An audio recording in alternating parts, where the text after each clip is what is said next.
ឯកឧត្តមគួរចម្រើនអភិបាលនៃគណៈអភិបាលខេត្តកណ្ដាលបានមានប្រសាសន៍ថាសាលារៀនគឺជារោងចក្រផលិតសមត្ថភាពរបស់មនុស្សការលើកឡើងបែបនេះនៅក្នុងពិធីបើកបវេសនកាលឆ្នាំសិក្សាថ្មី2025-2026នៃសាកលវិទ្យាល័យសម្ដេចព្រះមហាសង្ឃរាជប៊ូគ្រី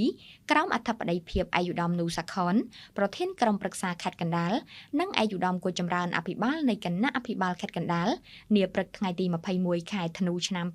2025នៅបរិវេណសាកលវិទ្យាល័យសម្ដេចព្រះមហាសង្ឃរាជប៊ូគ្រីស្ថិតនៅឃុំក្រាំងម្កាក់ស្រុកអង្គស្នួលខេត្តកណ្ដាល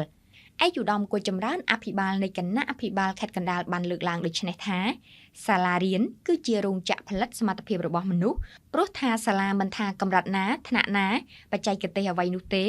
ឲ្យតែខិតខំធ្វើការបណ្ដុះបណ្ដាលដែលមានលោកគ្រូអ្នកគ្រូជាអ្នកផ្ទេរនៅចំណេះដឹងទៅកាន់សាមណសិស្សនិស្សិតនិងសាមណនិស្សិតរបស់យើងគ្រប់ជំនាញនិងគ្រប់ចំណេះដឹងទាំងអស់គឺសុទ្ធតែជាការបង្កើនសមត្ថភាពសម្រាប់មនុស្សយើងគ្រប់រូបឲ្យទទួលបានការសិក្សា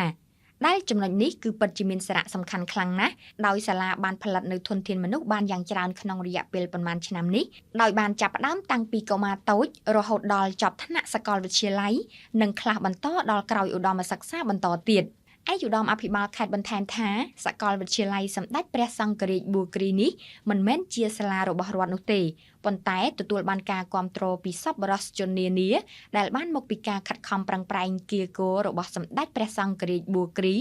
និងសម្ដេចព្រះមង្គលទេពាចារ្យវង្សអានេតាព្រះស្ថាបនិកនិងជាព្រះសាកលវិទ្យាធិការនៃសាកលវិទ្យាល័យសម្ដេចព្រះសង្ឃរាជប៊ូគ្រី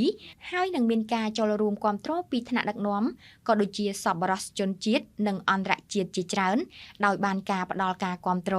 ដែលបានធ្វើឲ្យសាលានេះពីមួយថ្ងៃទៅមួយថ្ងៃកាន់តែរីកចម្រើននិងមានសមត្ថភាពកាន់តែល្អប្រសើររហូតដល់សព្វថ្ងៃនេះឯកឧត្តមអភិបាលខេត្តសង្ឃឹមថាថ្ងៃក្រោយទៅសាមណសិស្សនិស្សិតនិងសាមណនិស្សិតរបស់យើងនឹងក្លាយទៅជាបណ្ឌិតទៅជាកវីទៅជាអ្នកប្រាជ្ញនិងក្លាយទៅជាអ្នកខ្លាំងពូកែដើម្បីចូលរួមក្នុងការដឹកនាំសង្គមជាតិយើងឲ្យមានការរីកចម្រើនលូតលាស់ទៅមុខបន្ថែមទៀតផងដែរលោកបណ្ឌិតទឹកមេងសាកលវិទ្យាធិការរងនៃសាកលវិទ្យាល័យសម្ដេចព្រះមហាសង្ឃរាជប៊ូគ្រីបានឲ្យដឹងថាសាកលវិទ្យាល័យបានផ្ដល់ឱកាសឲ្យនិស្សិតកុលបុត្រខ្មែរគ្រប់រូបបានបន្តការសិក្សារៀនសូត្រថ្នាក់បរិញ្ញាបត្រដោយមិនតម្រូវឲ្យមានការបង់ថ្លៃសិក្សានោះទេពលគឺសាកលវិទ្យាល័យបានផ្ដល់ជូននិស្សិតនៅអាហារូបករណ៍សិក្សា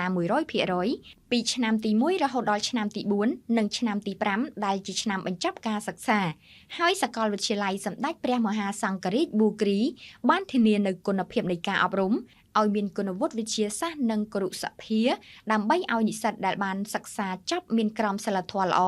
មានសមត្ថភាពចំណេះដឹងជំនាញនិងបទពិសោធន៍ពេញលេញហើយអាចទទួលបានជោគជ័យក្នុងពិភពការងារលោកបណ្ឌិតសាកលវិទ្យាធិការរងបានបន្តថាសាកលវិទ្យាល័យសម្ដេចព្រះមហាសង្ឃរាជប៊ូគ្រីមានចំនួន6មហាវិទ្យាល័យមានដេប៉ាតឺម៉ង់ចំនួន18និង32មុខជំនាញដូចជា1មហាវិទ្យាល័យសិល្បៈមនុស្សសាស្ត្រនិងភាសា2មហាវិទ្យាល័យវិទ្យាសាស្ត្រនិងបច្ចេកវិទ្យា3មហាវិទ្យាល័យវិទ្យាសាស្ត្រសង្គម4មហាវិទ្យាល័យវិស្វកម្មនិងស្ថាបត្យកម្ម5មហាវិទ្យាល័យសិក្សាអភិវឌ្ឍន៍និងទេសចរណ៍6មហាវិទ្យាល័យវិទ្យាសាស្ត្រសេដ្ឋកិច្ចនិងគ្រប់គ្រងធុរកិច្ច